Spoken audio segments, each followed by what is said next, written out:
My name is Alex Swainsbury, and this is my wife Krista and our children Victoria and Theodore. To share a little bit about my background, I grew up in England up until the age of 19.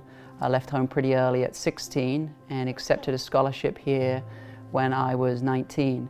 And the intent for moving over was to play golf, and like most people at the age of 19, I was searching for something more. I was leaving the social norms and the life that I was used to come to the US and really start something fresh, start something new.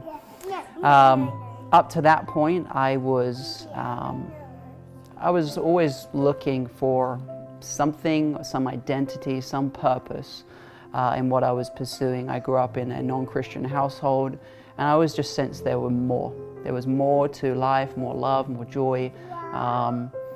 And in that process, as I was engaging with friends and people at school, one day I was invited to a church service, and I was apprehensive. My experience of church was cold, cathedrals, hymnals, the organ, and I was anticipating that was going to be my experience. And though I'd had some exposure to it maybe looking different, that was kind of how I was sensing I would feel going into church. And it couldn't have been anything from the truth.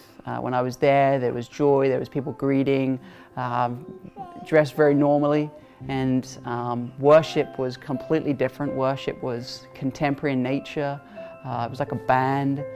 And through that process, I just knew there was a spiritual element, spiritual awakening, if you will, to who God was. And I started to recognize that the words, that the worship was much more personal, much more real.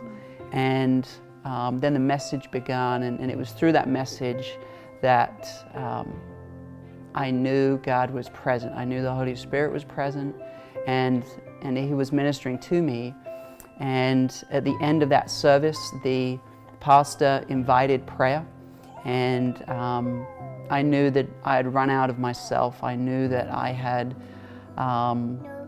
wanted something more, and it was at that time that I confessed Jesus as Lord, that He died for me and rose again, and I truly that day received the greatest gift I've ever received and will receive. And it's this time of year that really gives me the opportunity to reflect on that. And so with that, we just want to wish you a Merry Christmas from the Swainsburys. Merry Christmas.